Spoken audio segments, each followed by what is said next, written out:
Bien, señoras y señores, la semana pasada nos dejó de verdad absolutamente anonadados. Fue una cosa maravillosa la que hicimos en este programa con el señor, ¿cómo era el nombre? No me acuerdo. Nuestro querido amigo de Rota. Wayne Jemison. Wayne Jemison. Qué bien.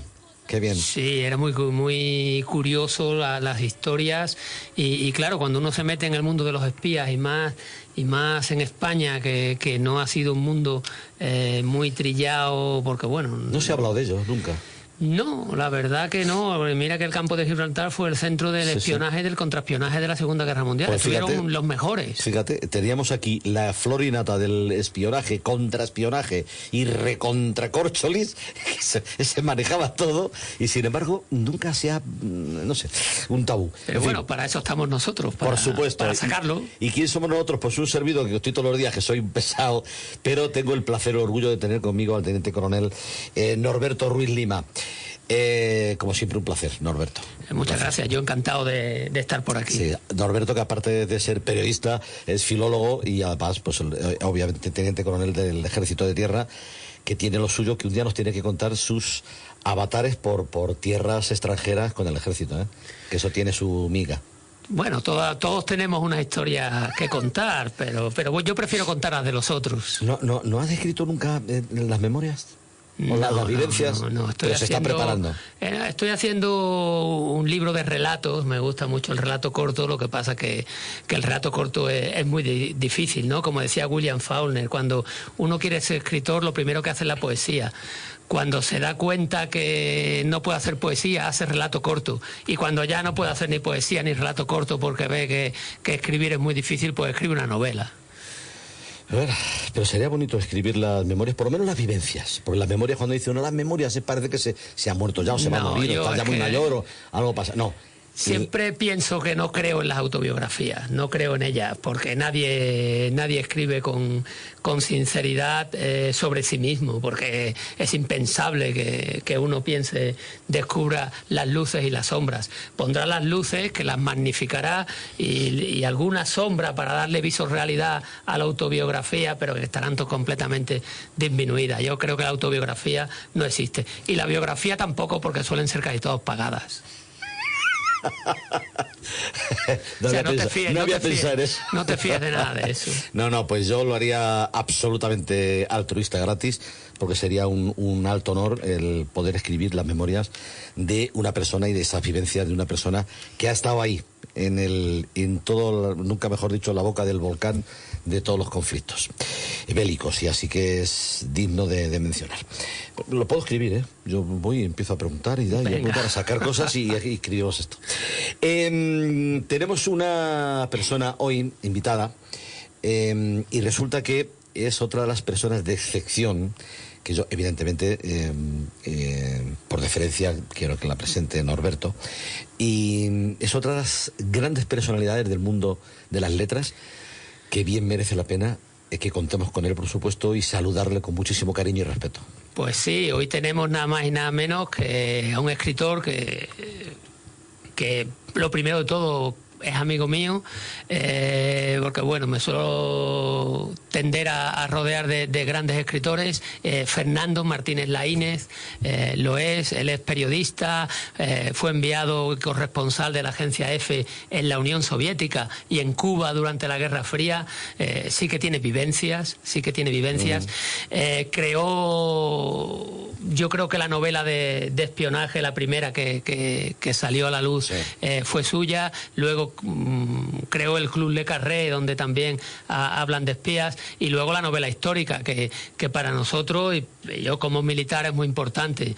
La trilogía de La Senda de los Tercios, donde habla del ejército en Flandes, y luego, bueno, tiene un libro bastante completo, que es Mientras la patria exista, que narra las historias de la Alcántara y las famosas cargas de caballería, las últimas cargas de caballería de la Alcántara en el río Igán y bueno, hasta llega hasta Monterrú, empiezan en Navarrán y terminan en Monterruiz. A mí es una historia que me encanta.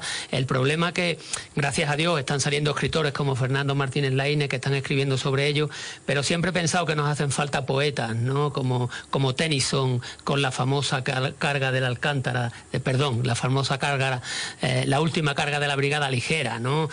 Cabalgan los 600, cabalgan hacia la muerte.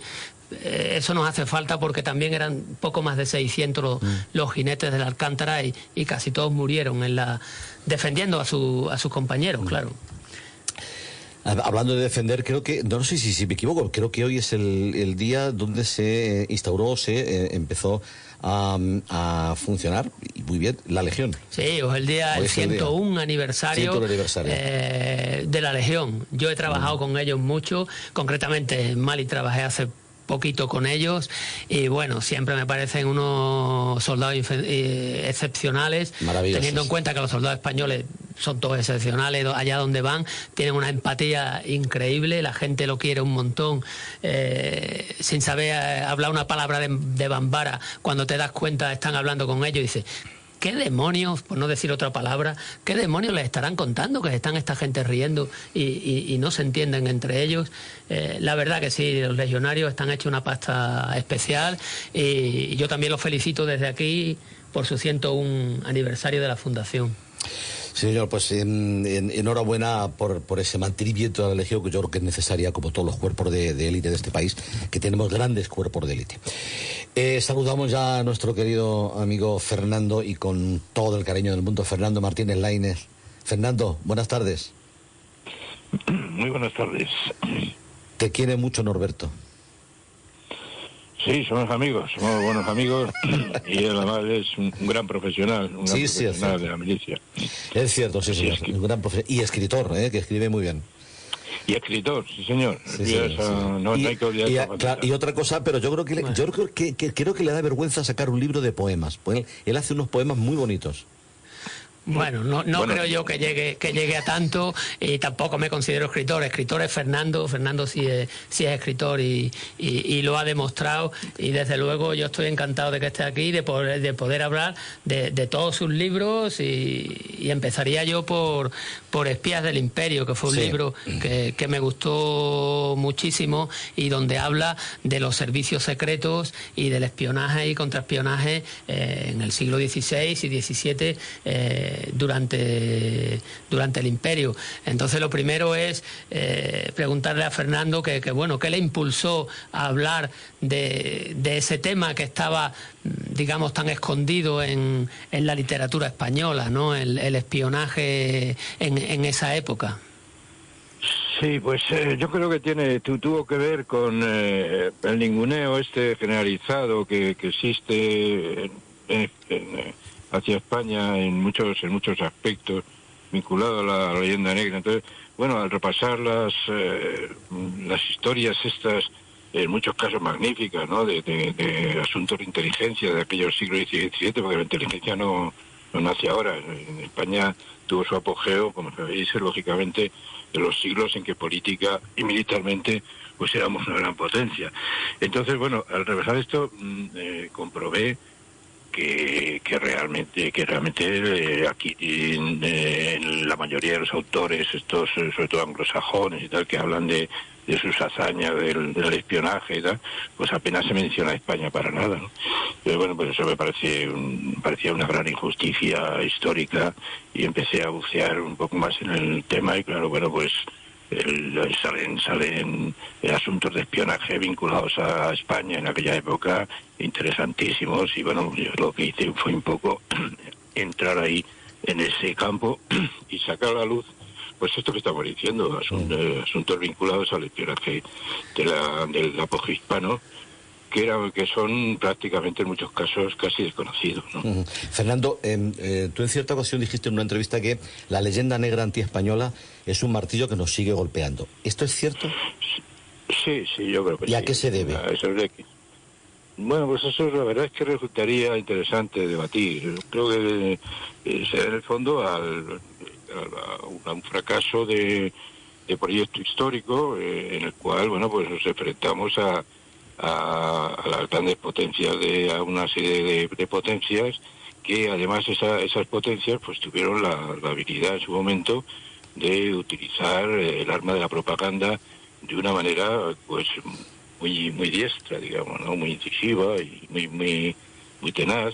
Y España, que pues la verdad es que no ha sabido, digamos, contrarrestar esa especie de propaganda en los momentos, porque en definitiva de lo que se trataba al final es utilizar la propaganda como un arma de guerra, ¿no?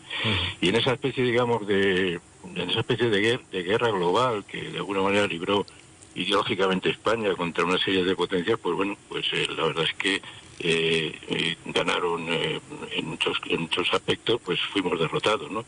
Y en ese sentido yo creo que la persistencia de la leyenda negra obedece a esta especie de, digamos, de derrota ideológica, ¿no? Porque en definitiva la concepción española era una concepción que difería mucho, ¿no? a la que se planteaba en la Europa de los siglos XVII, por ejemplo, tanto desde el punto de vista religioso como desde el punto de vista, digamos, político, universalista y todo esto. Y bueno, y luego yo creo que la persistencia esta de la leyenda negra también tuvo que ver con la guerra hispano-norteamericana, ¿no? La guerra con Estados Unidos ya en el 98. En los Estados Unidos la propaganda fue feroz contra España, ¿no? Al final del siglo XIX, en la guerra del 98, ¿no? Y eso, bueno, pues luego ha ido calando esa especie de imagen, ha ido calando en el cine, ha ido calando en muchas novelas, ha ido calando en muchos relatos, ha ido calando también en muchas imágenes, los propagandistas de la leyenda negra, en muchos casos eran grandes impresores, grandes dibujantes, y bueno, pues ya te digo, pues es una cuestión interesante de debatir, porque España nunca supo, digamos, contrarrestar eficazmente esa especie de avalancha antiespañola que durante siglos ha persistido, ¿no? Uh-huh. Yo leyendo el libro, que bueno, que la verdad que hablé del libro contigo y como eres tú mismo, es un auténtico libro abierto, pues eres una enciclopedia, pues vi que en el libro hay muchísima documentación, es decir, tú recurres a mucha documentación. Esa documentación, ¿de dónde has buceado para ver estos espías del imperio? Porque bueno, era en una época donde se escribían muchas cosas, pero ¿dónde fundamentalmente qué labor archivística has ido buscando, Fernando? Pues mira, he utilizado fuentes documentales. Pues, perdona, buena pregunta, Sí. Norberto. No sé por qué lo dice, o porque lo pregunta, pero la pregunta es muy buena. Sí, pues ya digo, he recogido fuentes documentales recogidas de archivos, en Simancas y algunos otros sitios, y luego también, pues actualmente, a través de informaciones o de documentaciones académicas que se van publicando, sobre todo en tesis, en tesinas, en estudios de estos, como digo, vinculados a universidad, porque la verdad es que hay una gran cantidad de estudios de estos que se hacen en tesis o en documentos o en investigaciones universitarias que luego pues no salen a la luz, ¿no? Pero muchos de ellos pues sí quedan archivados, incluso buscando en internet, en cuestiones relacionadas con, como digo, con los medios académicos, pues van saliendo muchas cosas. Y luego, naturalmente, bueno, pues hay bibliografía ya publicada, hay bastantes libros publicados, donde de una manera dispersa, pues aparecen este tipo de documentación o de informaciones que a mí me interesaban, ¿no? Entonces, bueno, pues se trata también, como todo, al final, de intentar vislumbrar o la visión o el panorama general, digamos, recogiendo fragmentos aquí y allá, ¿no? En varios sitios. Pero como digo, la bibliografía sobre estos temas en muchos casos es bastante extensa. Lo que pasa es que está, como digo, muy dispersa. Entonces, bueno, pues lo que yo he hecho ha sido intentar darle un conjunto a eso, darle una homogeneidad a esas informaciones que aparecían dispersas y volcarlas en este libro de Espías del Imperio, ¿no? No, la verdad es que la documentación es bastante completa. Una pregunta que te iba a hacer, el archivo de Simancas, que bueno, que los franceses durante la Guerra de Independencia incendian, ¿se perdió mucho documentación de los siglos anteriores en el incendio provocado por los franceses? Porque has trabajado ahí. Pues la verdad es que se perdió bastante, porque el archivo estuvo ardiendo varios días, y luego lo que incluso parece ser que hubo incluso gente pues esto que se llevaron cosas, ya una vez que los franceses saquearon eso, pues hubo alguna documentación que se perdió entre la gente del pueblo, que se fueron llevando por ahí restos y tal, y es un asunto que no ha quedado nunca muy bien aclarado, pero vamos, está claro que se tuvo que perder una buena parte, no digo la mayor parte, pero que sí por lo menos una buena parte, porque como digo, los franceses lo saquearon bastante y el archivo ardió durante varios días, ¿no? Interesante. Fernando, una pregunta que se me ha pasado por la cabeza. Entre Fernando el Católico y Felipe II, ¿cuál de los dos organizaron mejor el servicio de inteligencia, espionaje y contraespionaje? Porque ya data de entonces. Claro, bueno, pues yo creo, hombre, Fernando el Católico es el precursor, digamos, yo creo que es el padre de la inteligencia hispana, ¿no? La inteligencia española, porque él fue el primero que creó un Estado con proyección internacional, con proyección transoceánica, ¿no? Es el primero, digamos, que eleva a España a la categoría de potencia europea, ¿no? El caso de Felipe II es distinto en ese sentido, porque lo que trata en el fondo es de mantener, se lo encontró, digamos, hecho ya. Se encontró, digamos, lo que podríamos llamar los cimientos eso se encontró hecho, pero claro, había que mantener esa especie de imperio enorme que tenía España en aquella época, con los medios y con las dificultades inherentes a las grandes distancias y a la escasez, digamos, de instrumentos técnicos o de vehículos para movilizar o para sostener, como digo, ejércitos y sostener posesiones situadas a miles de kilómetros de distancia unas de otras y con una tecnología desde el punto de vista del transporte pues muy rudimentaria para aquel tiempo, ¿no? Entonces, bueno, pues todo eso evidentemente presentaba muchas dificultades. Entonces, digamos que, como digo, Felipe II lo que hizo fue tratar de aguantar esa especie de construcción enorme que llevaba sobre España, sobre sus espaldas, ¿no? Mientras que Fernando lo que hizo fue pues sentar los cimientos, sentar las bases de esa proyección internacional en lo político y en lo militar de lo que fue la potencia hispana de aquellos tiempos, ¿no? Y ahora a mí me gustaría, porque claro, es lo que me gusta de verdad, es hablar de esos espías, ¿no? De cómo eran, quiénes eran, porque claro, nosotros la imagen, siempre lo digo, pues tenemos del espionaje, pues los James Bond, o el Halcón Maltés, o esta, sobre todo, una visión bastante anglófila de las historias de espías, pero bueno, hemos tenido unos espías como Miguel de Cervantes o Francisco de Quevedo, Juan de Idiáquez, pero yendo a Miguel de Cervantes, él vuelve a Argel después de pasar su tiempo de cautiverio y si nos puedes contar si es verdad que actuó de espía, porque eso no viene muy claro, ¿no? ¿Para qué fue a Argel? ¿Para qué vuelve el Argel? Sí, bueno, Cervantes como muchos soldados de aquella época, en el fondo eran agentes, digamos, que estaban al servicio actuaban, digamos, como un servicio más, ¿no? Entonces, cuando se les encargaba una misión secreta, pues lo que la cumplían, digamos, casi desde el punto de vista militar, ¿no? En el caso de Cervantes, no, porque Cervantes sí pidió voluntariamente, o mejor dicho, se lo ofrecieron cuando él ya no era soldado, porque en activo, pues ya había vuelto había vuelto ya de su cautiverio, y tuvo mucho mérito, porque después de haber estado tantos años esclavizado, digamos, en cautiverio ahí en Argel, que estuvieron a punto de matarlo además varias veces porque intentaba escapar y todo esto, pues hombre, volver al mismo sitio donde tal mal no había pasado en aquella zona, pues la verdad es que exigía grandes dosis de valor, ¿no?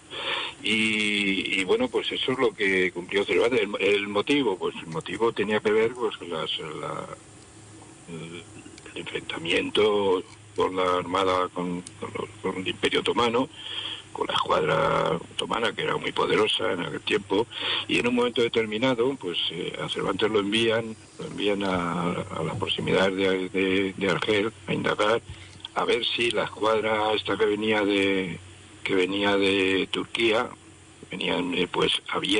pensaba entrar en aguas del sur de España, o pensaba quedarse en otros sitios en el norte de África sin atacar España, ¿no? Y para eso le mandan cerca de Mazalquivir, ahí en Argel, y Orán, para que indague a ver qué es lo que está pasando allí, si los turcos van a invadir la parte sur de la península o no. Y al final, bueno, pues él consigue a través de los agentes que tenía allí infiltrados también, pues consigue que efectivamente le digan que la escuadra turca parece que no va a invadir el sur de España, lo cual era una información valiosísima en aquella época, claro, que fíjate lo que suponía, saber si se va a invadir o no se va a invadir España. Y esos informes, con otros que tenía, lógicamente, la corona hispana también, repartidos por diversas partes del norte de África y del Mediterráneo, pues le suponen un respiro desde el punto de vista estratégico para España, es muy importante. O sea, que él colaboró en asuntos que en definitiva donde el destino de la corona, el destino de España, pues se jugaba en gran parte y de una manera muy digamos muy decisiva, ¿no? Entonces, bueno, pues sí, en ese sentido fue un buen agente, y bueno, pues no sabemos las razones, pero a partir después de ese éxito, porque fue un éxito desde el punto de vista del espionaje, para él, pues volvió a España y él quiso seguir haciendo ese tipo de acciones y tal. Lo que pasa es que, bueno, pues por alguna razón que no sabemos desde el punto de vista burocrático, pues le dijeron que no, quizá porque ya tenían otros agentes, o porque él dependía en definitiva del secretario de Estado de aquella época, que era Mateo Vázquez, que además era conocido suyo y tal. Pero bueno, pues como digo, por razones que todavía no están muy aclaradas, pues decidieron ya no contar más con sus servicios, a pesar de que lo había hecho bien, ¿no? Bueno, son las cosas de la vida. Sí, bueno, gracias a eso, a que no contaron con él y que yo creo que fue en parte despreciado, ¿no? Porque cuando pide ir a ser contador de galeras en Cartagena de Indias, también se lo deniegan y diciéndole que él en La Mancha se puede buscar la vida de una manera tranquila y tal, todo, bueno, para quitárselo de encima, pero gracias a eso, bueno, pues yo creo que tenemos el Quijote, ¿no? Si llega a estar en esas otras misiones, igual tenemos otro tipo de novelas más aventureras, claro. En vez de... Sí. Más todavía. Se perdió, digamos que España perdió un espía, pero ganó el Quijote, pero bueno, yo creo que el cambio no estuvo mal. Sí, el cambio no estuvo mal. Y bueno, también hay otra figura que, sobre todo por la procedencia, ¿no? Que es Rubens, ¿no? Rubens sí trabajó para el rey como espía, ¿no? Y además se le pagaba mensualmente. Claro, Rubens era flamenco, pero era súbdito de la corona hispana, ¿no? Pertenecía, entonces, bueno, desde ese punto de vista, era, digamos, tan súbdito de la corona hispana como podía ser un ciudadano cualquiera de La Mancha, ¿no? Bueno, dicho esto, él estaba muy en contacto con los archiduques, con la corte, digamos, española o hispana allí en Bruselas, y se llevaba muy bien con ellos. Era decididamente prohispano desde el punto de vista político, Y bueno, pues era un hombre famosísimo en toda Europa, ¿no? Porque era un gran artista y conocía a muchísima gente importante, ¿no? Y bueno, pues utilizó, digamos, lo utilizó, o mejor dicho, aprovechó esa especie de importancia que tenía Rubens para asuntos de índole política, ¿no? Y en ese sentido, bueno, pues la corona lo utilizó como agente, pero un agente que además estaba militarmente reconocido, porque a pesar de que era un hombre muy rico, vamos, bastante rico, él seguía cobrando un estipendio, pues casi, digamos, simbólico, como soldado, digamos, o como militar adherido a la corona hispana, ¿no? Así que, bueno, pues podemos decir casi que Rubens también fue soldado de la monarquía hispana, sí, sí.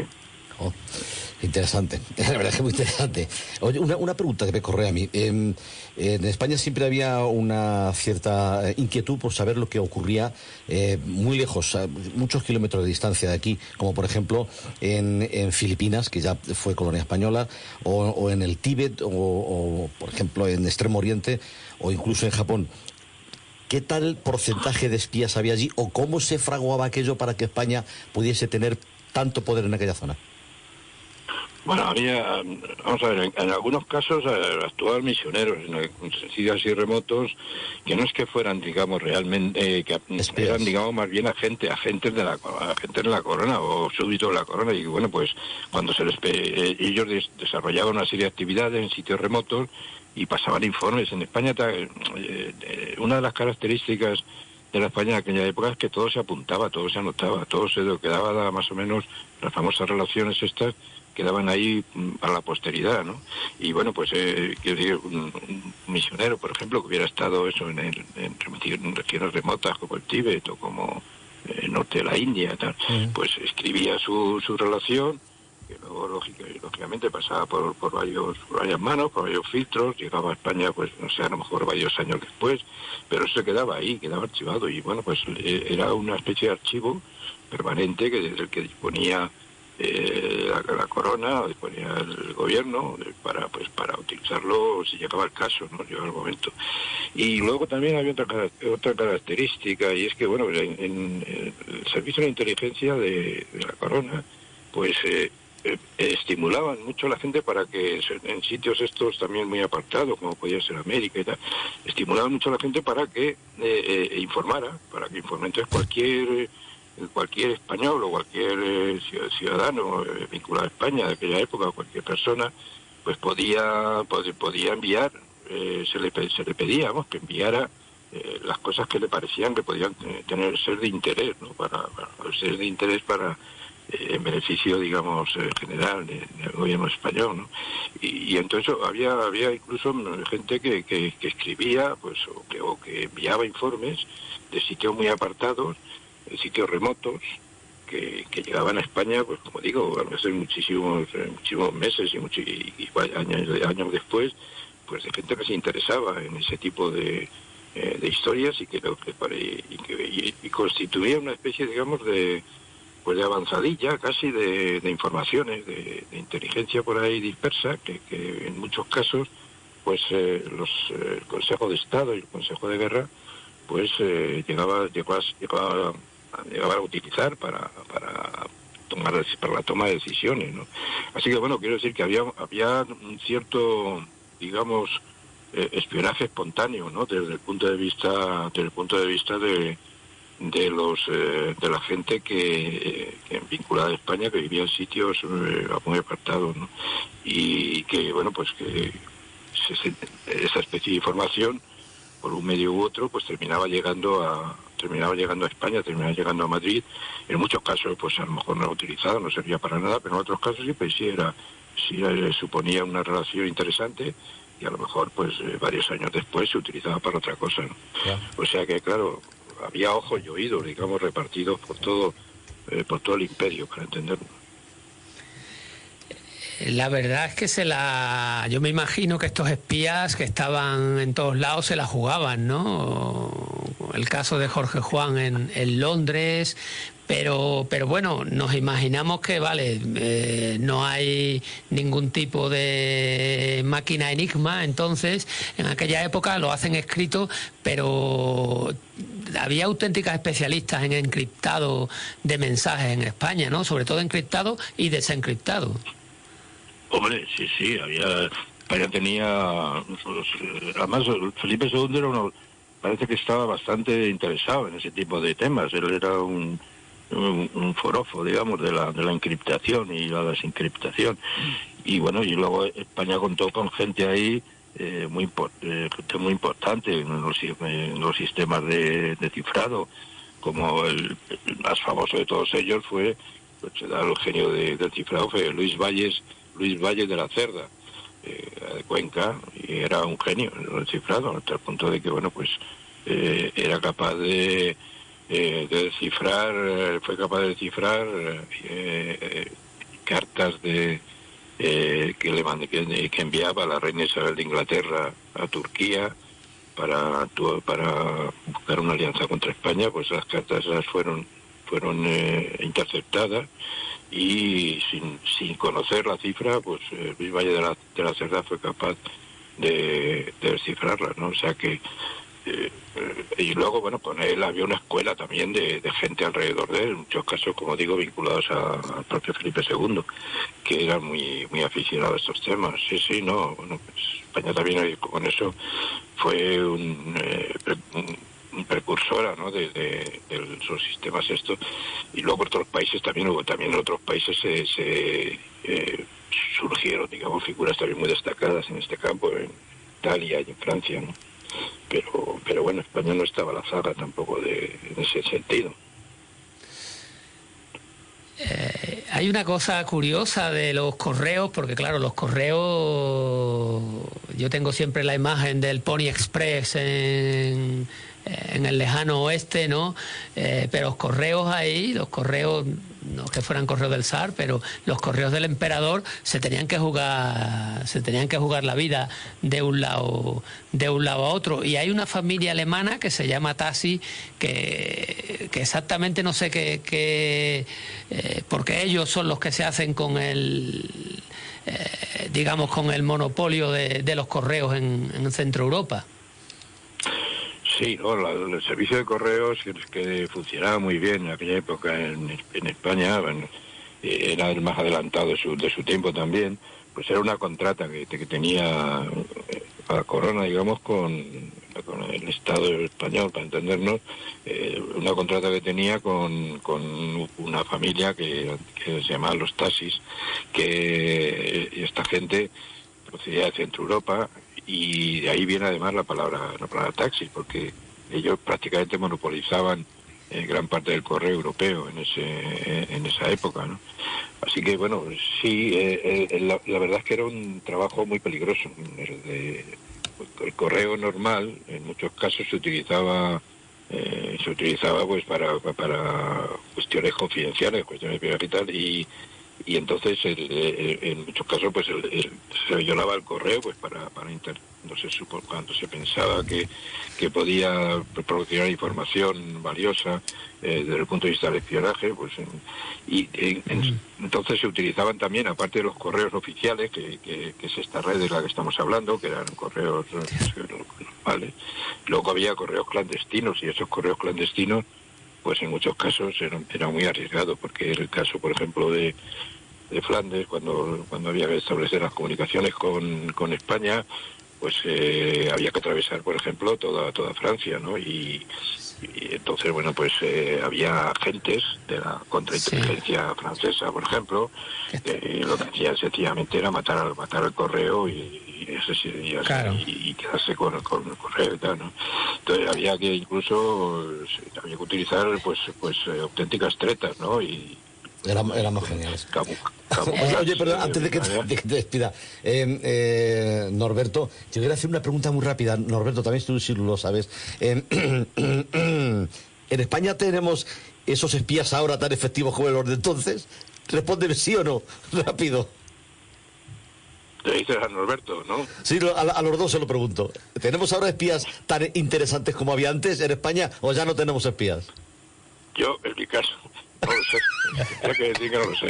Ahora, Norberto a lo mejor puede aclararlo más. Qué grandes sois los dos. Yo creo que sí, que tenemos buenos espías y tenemos un buen servicio de gente que se la juega, y de hecho tenemos el caso de nuestros espías de Irak, a los que recordaremos siempre. Hombre, por Dios, eso sí que hay que hacerlos de verdad, a reverencia, a eso sí que hay que aplaudirlos y hacerles el pasillo de honores, a eso sí, Claro, no a los otros que van a pasearse por la Séptima Avenida.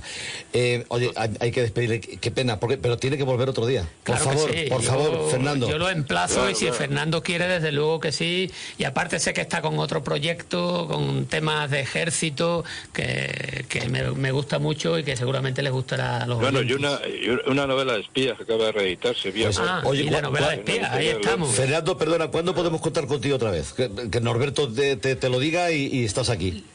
Vale, pues ya nos ponemos de acuerdo. Nos ponemos de acuerdo. Parece, nos ponemos de acuerdo. Bueno, me pongo de Fernández acuerdo con Martínez Norberto y Jacob. Lainez, muchísimas gracias, eres un genio, de verdad que sí. Ha sido un verdadero Vale, placer. muchas gracias. Muchas gracias a Hasta ya, vosotros. hasta otro día. Gracias, A ti, Fernando. Norberto Tío Ruiz grande. Lima, muchas gracias. Estamos ya a eso, pero decirte que el próximo lunes más. Es que se nos hace muy corto esto. Este que La verdad que alargarlo. sí, el próximo lunes otra vez Otra hablando vez. de espías, otra Ole. vez. Hasta luego. Radio Inter, tu gran compañía.